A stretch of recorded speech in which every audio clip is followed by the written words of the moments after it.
नमस्कार दोस्तों, आपका फिर से स्वागत है हमारे सिवर स्टडी पॉइंट में। मेरा नाम है जगत मीणा। आज हम पहली बार पढ़ेंगे राजस्थान के लोक देवता, क्योंकि हमारी राजस्थानी संस्कृति में है या पूरी भारतीय संस्कृति में है। पहले हम देवी देवताओं को बहुत ज्यादा मानते हैं। हिंदू धर्म हो चाहे मुस्लिम धर्म हो, सभी अपने देवी देवताओं को मानते हैं। और लोक देवताओं में हिंदू भी लोक देवता बने हैं, मुस्लिम भी बने हैं। हिंदुओं के लोक देवताओं को भी मुस्लिम पूजते हैं और मुस्लिमों को भी अपन हिंदू लोग पूजते हैं। यानी कि हिंदू मुस्लिम का देवी देवताओं में कोई लेना देना नहीं होता है, अपने अपने धर्म की बात है। लोक देवताओं में क्या होता है, जो अपने अंदर से ही जो लोग होते हैं, जो गायों की रक्षा करते हुए या अपने मानव जाति की रक्षा करते हुए या प्राणियों की रक्षा करते हुए, प्राणी जाति की रक्षा करते हुए जो मरे हैं या उनकी रक्षा करते हुए वीर गति को प्राप्त हुए या शहीद हुए हैं, वो लोक देवताओं के रूप में पूजे जाते हैं। उनके बारे में ही पढ़ेंगे। ठीक है दोस्तों, तो आपका अगर रिस्पॉन्स अच्छा रहा तो और अच्छे से अच्छे वीडियो बनाते जाएंगे हम। आप वीडियो को लाइक करिएगा, शेयर करिएगा और कमेंट करिएगा। दोस्तों, अगर कहीं पे भी कोई गलती पाई जाती है, वीडियो में कोई सुधार करना हो, तो आप हमें कमेंट बॉक्स में लिख के जरूर बताइएगा। ठीक है दोस्तों, तो आज हम सबसे पहले पढ़ते हैं लोक देवताओं के बारे में। क्षेत्रपाल की पूजा। क्षेत्रपाल की पूजा मैं सबसे शुरुआत से ही पढ़ा रहा हूँ, बहुत नीचे लेवल से आपको ऊपर लेवल तक लेके जाऊंगा, क्योंकि आजकल कंपटीशन बहुत ज्यादा बढ़ गया है। कंपटीशन ज्यादा बढ़ गया है तो हम लोग छोटी छोटी बातें भी अपन को याद रखनी है, क्योंकि अब जो लोक देवता है, जैसे कि हमारे पंचवीर है, तो पंचवीरों के बारे में आजकल सभी लोग पढ़ना चालू कर दिया है। सभी ने अब कुछ अलग आएगा, उसमें से कुछ अलग आ सकता है। एग्जामिनर सोचता है कुछ अलग दे, जो बच्चों को ने नहीं पढ़ा है वो। तो सबसे पहले जैसे क्षेत्रपाल की पूजा है, क्षेत्रपाल कैसे आए या इनका कैसे नाम है, तो क्षेत्रपाल की पूजा। क्षेत्रपाल की पूजा का मतलब है, क्षेत्रपाल का मतलब क्या होता है, स्थान विशेष। किसी स्थान विशेष में पूजे जाने वाले देवता क्या कहलाता है, देवता हो या देवी हो, वो कहलाता है क्षेत्रपाल। स्थान विशेष, इसका मतलब क्या है, किसी स्थान विशेष में पूजना क्षेत्रपाल कहलाता है। हमारे राजस्थान के क्षेत्रपाल है भैरव देव। भैरव देव राजस्थान के क्षेत्रपाल हैं। इनको जैन मंदिरों में और शैव मंदिरों में भी इनकी मूर्तियां मिलती है। क्षेत्रपाल की जैन मंदिर और शैव मंदिर दोनों में मिलती है। 11वीं सदी में इनको जैन मंदिरों में इनकी जैन देवलोक माना गया था, यानी कि जैन 11वीं सदी में जैनों में क्षेत्रपाल को माना गया था। क्षेत्रपाल लोक देवता ये 11वीं सदी में, गोगा जी भी 11वीं सदी में हुए थे। ठीक है, अब देखो क्षेत्रपाल भैरव देव है, उनको खेतला जी भी कहते हैं। भैरव देव को क्या कहते हैं, खेतला जी। और ये खेतला जी शब्द बना है क्षेत्रपाल से। क्षेत्रपाल से ही खेतला जी, यानी कि खेतला शब्द क्षेत्रपाल से ही बना है।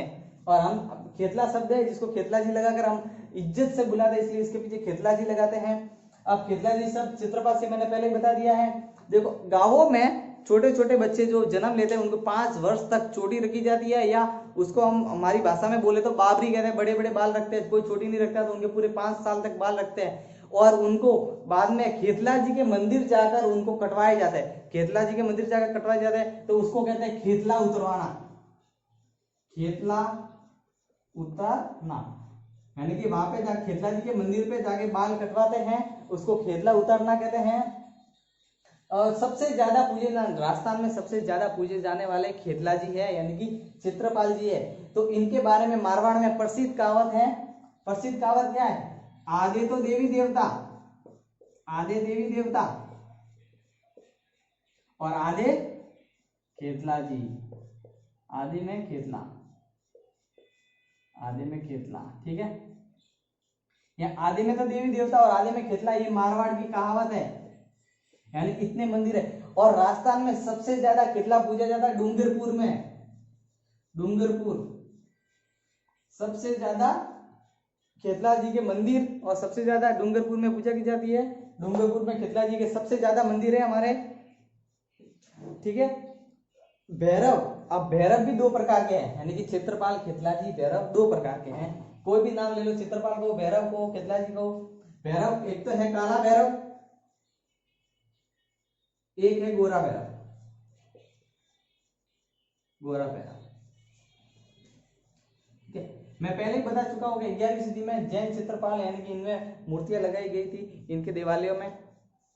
ये भैरव 2 प्रकार के होते हैं, काला भैरव और गोरा भैरव। इनकी मूर्तियां 3 प्रकार की होती है। इनकी मूर्तियां तीन प्रकार की होती है, वो मैं यहाँ पे बताता हूँ। आप साथ साथ में नोट करते जाइएगा, समझते जाइएगा। इनकी मूर्तियां तीन प्रकार की होती है, एक तो सात्विक, एक तामसिक, और एक होती है हमारे राजसिक। एक हमारे पास होती है राजसिक। ये तीन प्रकार की होती है। सात्विक होती है, उसमें दो भुजा होती है, दो भुजा या चार भुजा भी हो सकती है, 2 से 4 भुजा। और तामसिक होती है, उसमें 8 भुजा होती है। ये मूर्तियां होती है, मूर्तियों के बारे में बता रहा हूं। मूर्तियां सात्विक में 2 या 4 भुजा होती है, कहीं पे 2 भुजा वाला होता है, कहीं पे 4 भुजा। तामसिक जो मूर्तियां होती है उसमें 8 भुजा होती है, और राजसिक मूर्तियां होती है उसमें 6 भुजा होती है। ये बात हमको विशेष याद रखनी है। इस प्रकार से ये इनकी तीन अलग अलग प्रकार की इनकी मूर्तियां होती है, अलग अलग भुजाएं होती है। और ये क्षेत्रपाल होते हैं जो गांव के देवता होते हैं, क्षेत्रपाल होते हैं जो ग्राम विशेष के देवता होते हैं। ग्राम देवता भी इनको कहते हैं, ग्राम देवता।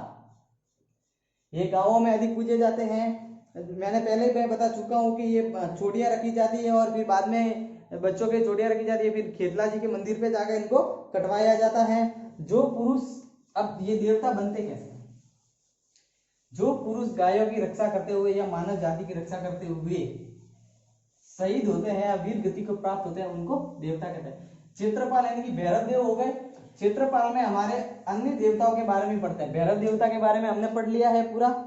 भैरव देवता को एक जगदम्बा का पुत्र माना जाता है। जगदम्बा, जगदम्बा यानी कि हम यहाँ पे माता जी बोलते हैं, यानी कि देवी का पुत्र, जगदम्बा का पुत्र माना गया है। ज्यादा से ज्यादा हर किसी मंदिर में हमारे क्षेत्रपाल होते हैं। इसलिए मारवाड़ में कहावत है कि आधे में तो देवी देवता और आधे में खेतला। ठीक है दोस्तों, अब देखो ये जगदम्बा का पुत्र भी माना जाता है। अब आगे बढ़ते हैं। आगे अन्य क्षेत्रपाल कौन कौन से? अन्य क्षेत्रपाल में हमारे पास आते हैं मामा जी, वीरबाल जी, ये भी हमारे क्षेत्रपाल में आते हैं। झुंझार जी, और मैं एक लोक देवी का नाम भी बता देता हूं यहाँ पे थोड़ा सा है, बायोसा। ये भी हमारे क्षेत्रपाल में, यानी कि क्षेत्रपाल की पूजा में इन देवों के भी नाम आते हैं। अब मामा जी भी दो होते हैं, एक तो खारा मामा कहते हैं, यानी कि खारा मामा जी, और एक होते हैं मीठा मामा जी। गायों की रक्षा करते हुए जो शहीद हुए या वीर गति को प्राप्त हुए, वो ये तीन है, मामा जी, वीरबाजी और झुंझार जी। ये तीनों जो गायों की रक्षा करते हुए, गायों व स्त्रियों की रक्षा करते हुए वीर गति को प्राप्त हुए, ये उन लोक देवताओं में है। अब मामा जी, एक तो है खारा मामा जी, एक है मीठा मामा जी। खारा मामा जी में क्या होता है? इसमें बकरे की बलि दी जाती है, बकरे की बलि। और मीठा मामा जी में क्या होता है? यहाँ पे केवल नारियल चढ़ाए जाते हैं, नारियल, हलवा का दूध दिया जाता है, यानी कि हलवा चढ़ाया जाता है, मखाने। इस प्रकार से ये तो मीठा मामा जी है। और जहां पे बकरे चढ़ते हैं, यानी बकरे की बलि दी जाती है, वो होते हैं खारा मामा जी। अब देखो झुंझार जी भी गायों की रक्षा करते हुए या स्त्रियों की रक्षा करते हुए सर कटने के बाद भी लड़ते हैं, वो क्या हुए? झुंझार जी। इनके अभी कोई नहीं होता, या इनको कोई भी धूप चढ़ सकता है, कोई भी धूप, यानी कि कोई भी आप बलि चढ़ा सकते हो या नारियल हलवा कोई भी चढ़ा सकते हो। इनके लिए ऐसा कोई मान्यता नहीं है कि इनको ये बलि चढ़ानी है या ये चढ़ानी है। वीर बावसी को धुपेड़े चढ़ते हैं, धुपेड़े, इनके बारे में क्या? धुपेड़े, नारियल के धुपेड़े चढ़ते हैं वीरवासी को। अब बायोसा है, ये स्त्रियों के लिए है। स्त्रियों में कोई रोग ज्यादा है तो स्त्रियों के लिए बायोसा होती है। कहा जाता है कि कोई बायोसा के रक्त वगैरह ऊपर से आकाश मार्ग से निकलते हैं, इनकी चपेट में कोई भी इंसान आता है तो उसके शरीर में विकृति आ जाती है। तो बायोसा के मंदिर ले जाने पर, बायोसा के मंदिर में होती है जो मूर्तियां होती है उनको कहते हैं पुतलियां। बायोसा के मंदिर की मूर्तियों को क्या कहते हैं? पुतलियां। यहाँ पे होती है पुतलियां, यानी कि कोई विकृति हो जाती है, ये आकाश मार्ग से जाती है तो इनके चपेट में आ जाता है, तो इनके मंदिर में ले जाने से वो सही हो जाता है। दूसरी बात, हमारे यहाँ पे जो ये सभी है, मामा जी है, वीरबासी है, झुंझार जी है, ये बायोसा है, ये देवी के बारे में मैंने बता दिया। इनके जो है सभी के क्या होता है? इनके मंदिर क्या कहलाते हैं? थान कहलाते हैं। इनके मंदिर क्या कहलाते हैं? थान। इनके मंदिरों को हम थान कहते हैं। दूसरी बात, इनके जो पुजारी हैं उनके भोपे कहलाते हैं, और जो बायोसा के हैं इनके क्या कहलाती है, भोपिया। इनके पुजारी भोपे और भोपिया कहलाती है। तो ये क्या करते हैं, जब इनको आता है भाव, जब भाव आता है तब ये इनके सब लोगों की क्या सुनते हैं, जो दुख का दर्द होता है वो सुनते हैं और उनका न्याय करते हैं, और लोग इनको पत्थर की लकीर मानते हैं। कहीं कहीं पर भोपे और भोपिया क्या अंधविश्वास यानी कि ढोंगी भी होते हैं, लेकिन जो लोग विश्वास करते हैं वो इनकी बातों को पत्थर की लकीर मानते हैं। तो इस प्रकार से ये क्षेत्रफल के बारे में बताया, क्षेत्रपाल के बारे में बताया, जैसे मामाजी, वीरवासी, झुंझार जी और बायोसा होते हैं।